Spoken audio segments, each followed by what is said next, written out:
భారతదేశంలో బీసీవాదం ఈ 10 సంవత్సరాలుగా దావానంలో వ్యాపించింది. అసలు తెలుగు రాష్ట్రాల్లో తెలంగాణ రాష్ట్రం విషయానికి వచ్చేసరికి ఇక్కడ అగ్నిలాగా పొంగినట్టుగా బీసీవాదం ఉంది.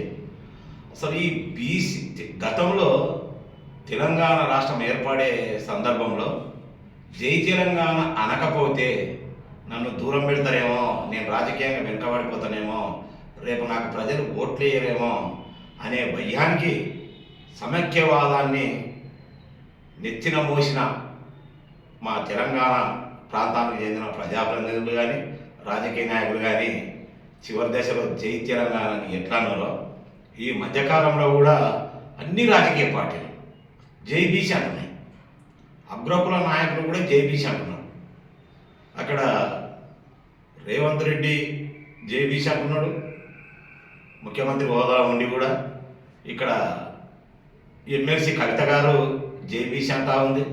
అక్కడ బండి సంజయ్ గారు ఆయన కూడా బీసీలకు అన్యాయం జరుగుతుంది, ఆయన జై బీసీ అంటున్నాడు. కిషన్ రెడ్డి కూడా మరి కేంద్ర మంత్రి గారు ఆయన కూడా బీసీ అంటున్నాడు. ఇక కేటీఆర్ గారు హరీష్ రావు గారు అందరూ బీసీ అంటున్నారు.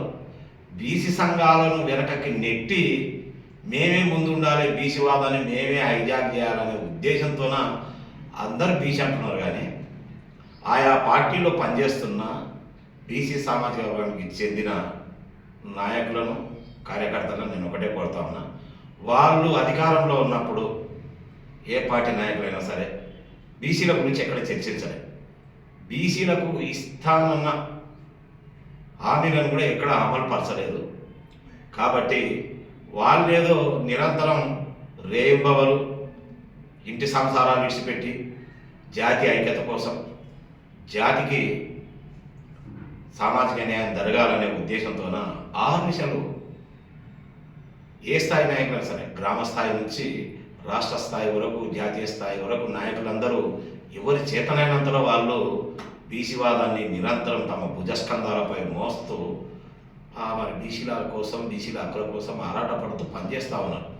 వీళ్ళందరూ పనిచేయడం ద్వారా ఈ బీసీ నినాదం చాపకంద నీరులా అగ్ని లావాలా ఏకదమ్మున పేరేసరికి అన్ని పార్టీలు ఈ బీసీవాదాన్ని హైజాక్ చేసుకొని అధికారంలోకి రావాలని ప్రయత్నం చేస్తూ ఉన్నారు.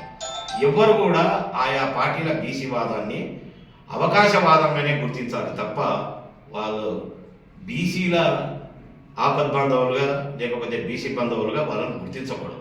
ఎందుకంటే గతంలో వాళ్ళు అధికారంలో ఉన్నప్పుడు బీసీల గురించి గొప్పగా మాట్లాడింది ఏం లేదు, బీసీలకు చేసింది కూడా శూన్యమే.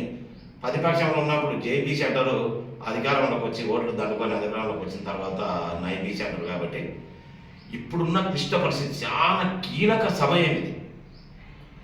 ఈ స్థానిక సంస్థల ఎన్నికలు ముగిసిన తర్వాత ఏ రాజకీయ పార్టీ నాయకుడు అయినా సరే, అది బీసీ సామాజిక వర్గానికి చెందిన వ్యక్తి కావచ్చు లేదా అగ్రకులానికి చెందిన వ్యక్తి కావచ్చు, బీసీ అనే పదాన్ని ఎవరు వాడరు.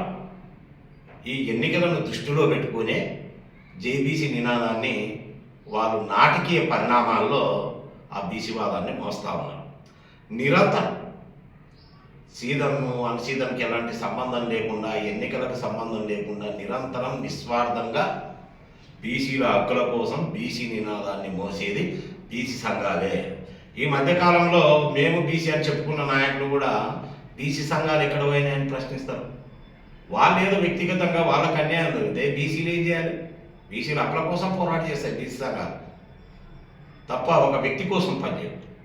వ్యక్తి కోసం ఎప్పుడు సంఘాలు పనిచేయి, ఇది వ్యవస్థ కోసమే పనిచేస్తాయి బీసీ సంఘాలు. కాబట్టి మరి ఆయా పార్టీలో ఉన్న బీసీ సామాజిక వర్గానికి చెందిన కార్యకర్తలు కానీ ప్రజాప్రతినిధులు, మాజీ ప్రజాప్రతినిధులు, మండల, జిల్లా, రాష్ట్ర స్థాయి నాయకులందరినీ ఒకటే కోరుతా ఉన్నా బీసీ జాగృతి సేన తరఫున, దయచేసి వాళ్ళ కళ్ళబొల్లి మాటలకు, వాళ్ళ అవసరానికి వాడుకునే బీసీవాదానికి మోసపోకుండా, బలి కాకుండా మేలుకొని ఉండండి.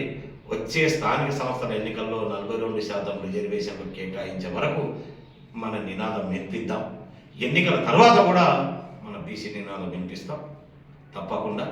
కాబట్టి ఈ అద్దె బీసీ నాయకులను నమ్మకుండా తస్మా జాగ్రత్తతో ఉండాలని బీసీ శ్రేణులను కోరుతా ఉన్నా. జై బీసీ.